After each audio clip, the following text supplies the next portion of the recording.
everyone, welcome back to my channel and welcome to a very new vlog. আজকে হচ্ছে Sunday, আজকে আমার কলকাতাতে লাস্ট ডে, মানে আমি কালকে বেরিয়ে যাচ্ছি।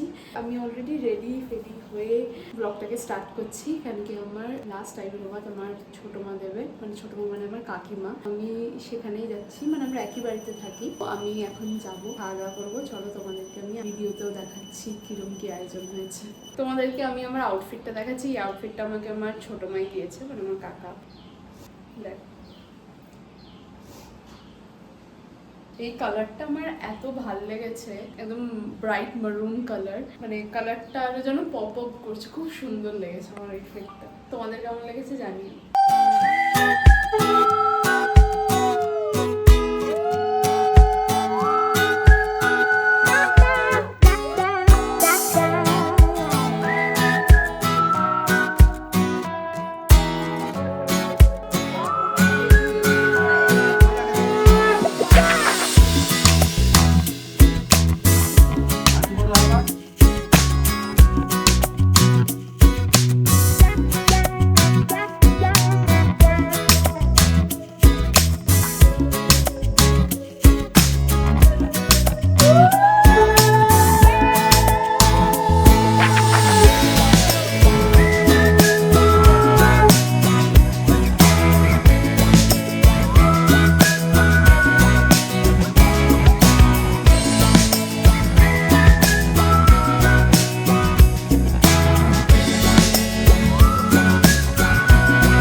খেয়ে দিয়ে উঠে গল্প টল্প করে এখন আমি বেরোচ্ছি একটা জায়গা। অ্যাকচুয়ালি আমার কিছু বানাতে দেওয়ার আছে, মানে কিছু ব্লাউজ লেহেঙ্গা কিছু বানাতে দেওয়ার আছে, সেগুলো নিয়েই এখন আমি বেরোবো। ক্যাব আসছে, এসে গেলেই আমি আর বোন আমরা দুজনে মিলে যাব, গিয়ে বানাতে দিয়ে আসবো। বিকজ আজকে আমার কাছে লাস্ট ডে, আর হবে না, আর টাইম নেই আমার কাছে।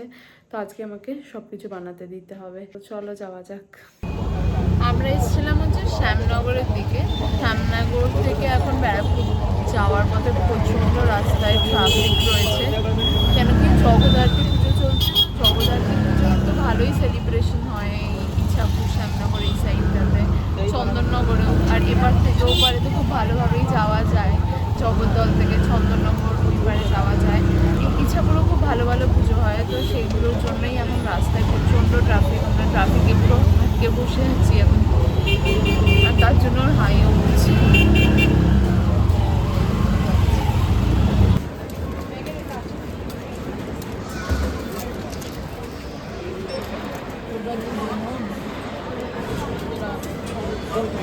আমি এখন এয়ারপোর্টে চলে এসেছি, এসে বসে আছি।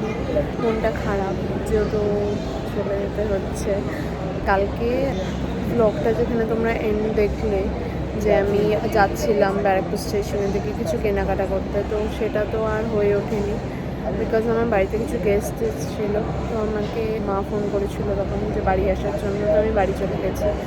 আর বাড়ি যাওয়ার পর গেস্টদের সাথে গল্প করে তারপর আমরা, মানে আমার প্যাকিং করতে হতো, বিকজ আমার প্যাকিংয়ের কিছুই হয়েছিল না। সেগুলো করে শুয়েও পড়েছি। আর সকালে উঠেই প্রচণ্ডই রাশ, আর বাড়ির সবাই একটু ইমোশনালও হয়ে যায়। প্রতিবারই এটা সেমই থাকে, হয় না? বাবা মা একটা ইমোশনাল ব্যাপার তো থাকবেই।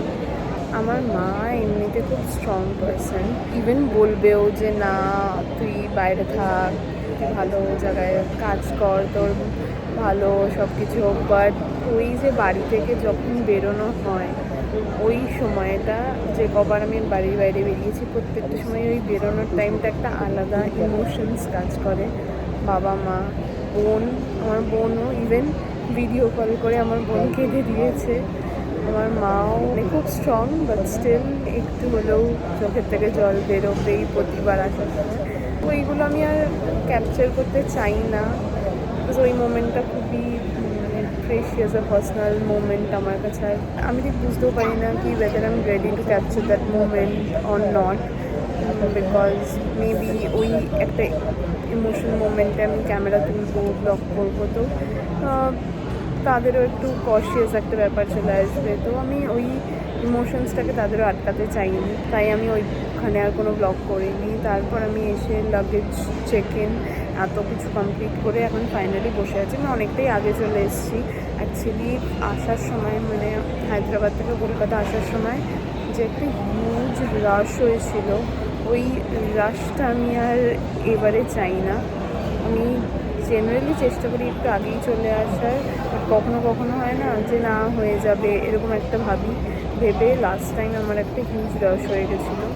মানে আমি এতটা আমার লেট হয়ে গেছিলো, মানে অলরেডি হাফ লোকের বোর্ডিংও হয়ে গেছে, আমি তখনও বোর্ডিং গেট অবধি পৌঁছাইনি। আর গেট নাম্বারটাও ছিল এতটাই দূরে চেক ইনের পর যে অনেকটা মানে রাশ ছিল। এই রাশটা অ্যাভয়েড করার জন্য এবারে আমি অনেক তাড়াতাড়ি বাড়ি থেকে বেরিয়ে ধীরে সুস্থে চেক ইন করে লাগেজ দিয়ে সব কিছু কমপ্লিট করে আমি এখন বসে আছি। আমার কাছে এখন অনেক টাইম আছে, আমি মানে আরামসে বসে থাকবো। এটা আমি প্রেফার করি জেনারেলি, যে কোনো জায়গায় ট্রাভেল করলে সেটাই করা উচিত আমিও মনে করি। আমি ট্রেনে গেলেও সেটাই করি, আগে থেকে গিয়ে বসে থাকি। মানে আমি আমার ফ্যামিলির সবাই সেম, যে ট্রেন যা টাইমে তার অনেক আগে থেকে গিয়ে স্টেশনে বসে থাকা, এই ব্যাপারটা একটা আছে। আমি মনে করি সেটাই বেটার রাদার দেন ওই লাস্ট মোমেন্ট রাশ বা প্রচণ্ড বেশি। বিকজ চেক ইনেও তো অনেক লাইন থাকে না, চেক ইনে অনেক সময় অনেক প্রবলেমও হয়, তো সেইখানেও একটা লেট হওয়ার একটা অনেকটা চান্সেস থাকে। তো সেই জিনিসগুলো অ্যাভয়েড করার জন্য একটু তাড়াতাড়ি বেরোনোই বেটার আমি মনে করি। বেরিয়ে আরামসে বসে থাকো, কোনো চাপ নেই। আর তার সাথে এই যে আমি যাচ্ছি, আমাকে প্রচুর মিষ্টি ক্যারি করতে হচ্ছে কলকাতা থেকে। তোমরা সবাই যারা কলকাতায় থাকো, বাইরে যাও, তাদের হয়তো এই আবদারটা সব জায়গা থেকেই আসে। মানে বাইরের মানুষেরা কলকাতার রসগোল্লা, কলকাতার মিষ্টি, এগুলো খেতে অনেকেই আছে ভালোবাসে, অনেকে আছে মিষ্টিটা খুব এটা পছন্দ করে না, বাট অনেকেই কলকাতার রসগোল্লা তো টেস্ট করতেই চায়। আমি প্রতিবারই যখনই বাড়ি থেকে হায়দ্রাবাদ যাই তখনই আমি রসগোল্লা, শুকনো কিছু মিষ্টি আমি সবই ক্যারি করি, নিয়ে যাই। যেমন আমার অফিসেও অনেকে আছে যারা খুব পছন্দ করে, তো আমি তাদের জন্য নিয়ে যাই। আর নিজের জন্য একটু কয়েকটা রেখে দিই, যে একটু মন চাইলে খেয়ে নিলাম। যদিও আস্তে আস্তে আমার সুগার রাশটা একটু কমে গেছে, কিন্তু তাও রসগোল্লাটা তো ছাড়া যায় না। তোমরা যারা এরকম ট্রাভেল করো তারা অবশ্যই আমি জানিও যে তোমরা কলকাতা থেকে যদি রসগোল্লা নিয়ে যাও তাহলে কীভাবে ক্যারি করো, মানে হ্যান্ড লাগেজে করো না বড় লাগেজে করো। বিকজ আমি হ্যান্ড লাগেজে করতাম আগে, বাট লাস্ট টাইম আমার মা যখন এসেছিলো আর কি হায়দ্রাবাদ, তখন বলেছিল রসটা পুরোটা ফেলে দিতে হয়েছিল। তো সেটার জন্য আমি এবারে আর কোনো রিস্ক নিইনি হ্যান্ড লাগেজে নেওয়ার, যদি রসটা ফেলে দিতে হয় বা এরকম কিছু। তাই আমি বড় লাগেজেই নিয়ে যাচ্ছি। আই হোপ কি ওটা কোনোভাবে পড়ে না যাক, আমার খুব ভয় লাগছে। তোমরা যদি কেউ এরকম করে থাকো যে কীভাবে নিচ্ছ, কীভাবে ক্যারি করছো, তো অবশ্যই একটু কমেন্টসে জানি, আমিও তাহলে আইডিয়া পাবো যে কীভাবে নেওয়া যায়। চলো তোমাদেরকে আগে দেখাচ্ছি আমার ব্যাক টু নর্মাল লাইফ। কষ্ট হচ্ছে, ভাল লাগছে না, মনটা খারাপ লাগছে, কিন্তু ঠিক আছে, এটাই লাইফ, মেনে নিতেই হবে। চলো যাওয়া যাক Hyderabad.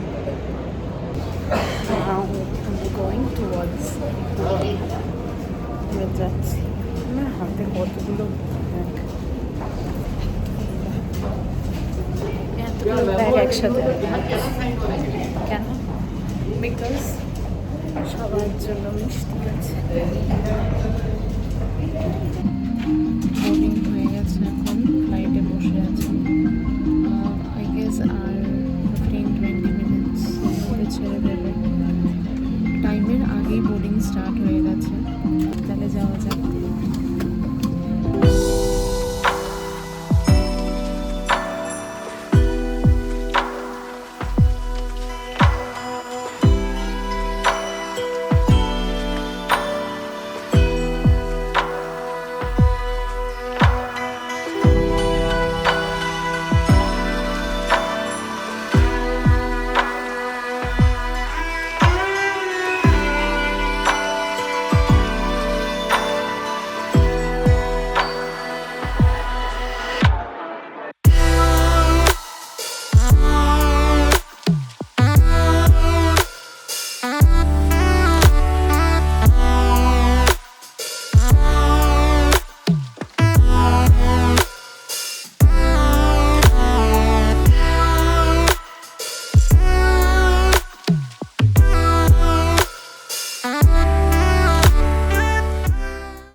Finally I am in Hyderabad. Luggage নিয়ে চলছি আমার মেইন লাগেজ নিতে। ভালো হয়েছে এটা বাসে করে আসতে হয়নি, ডিরেক্ট কানেক্টেড ছিল।